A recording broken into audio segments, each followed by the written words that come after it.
copper wire has a cross-sectional area of 5.5 millimeters squared.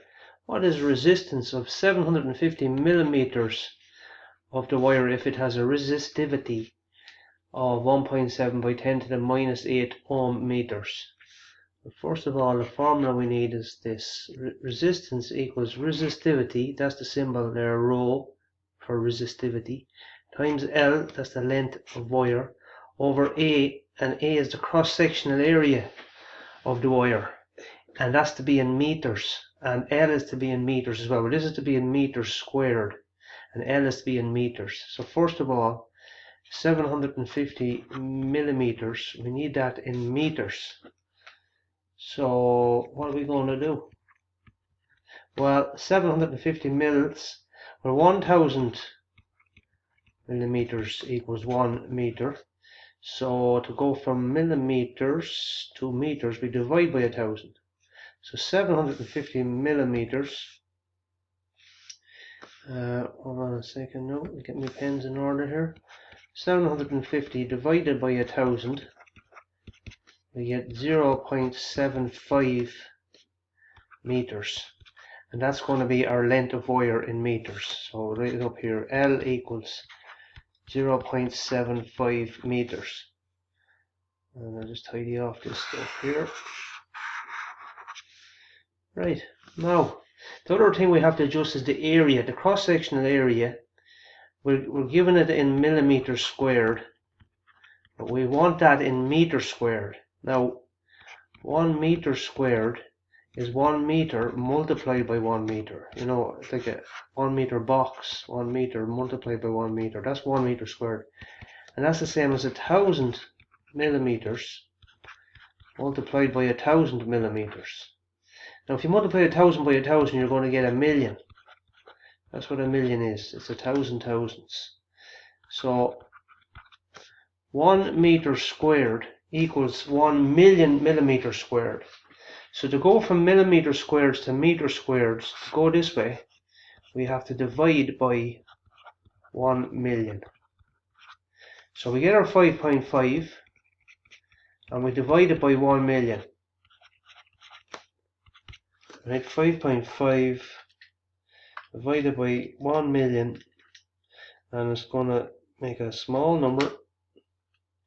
And my scientific calculator here gives me 5.5 by 10 to the minus 6, and that's going to be meters squared.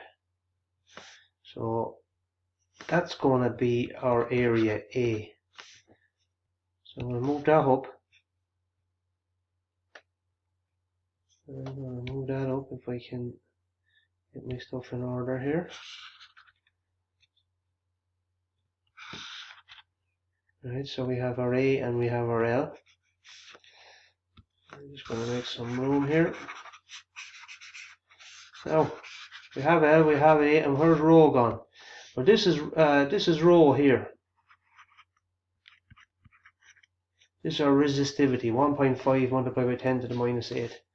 So we just, to fill in this formula, we have 1.7 by 10 to the minus 8 multiplied by 0.75 all over 5.5 by 10 to the minus 6. So what did we do? We changed these into SI units. So the length was in meters, 0.75 meters, and the cross-section area has gone into meters squared, 5.5 by 10 to the minus 6. So we'll bang that all into the calculator carefully. So 1.7 by 10 to the minus 8 multiplied by 0.75 all over 5.5 by 10 to the minus 6. And I get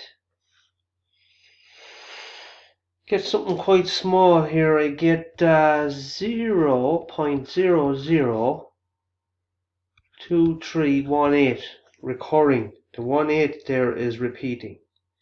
Now if you press the SD key then, or your Eng key, you're going to get 2.318, and that goes on 181818, right? But we won't worry about it. 10 to the minus 3, And what's our units? It's resistance, so our units is going to be ohms, and that's our symbol for ohms, that kind of squiggly thing there.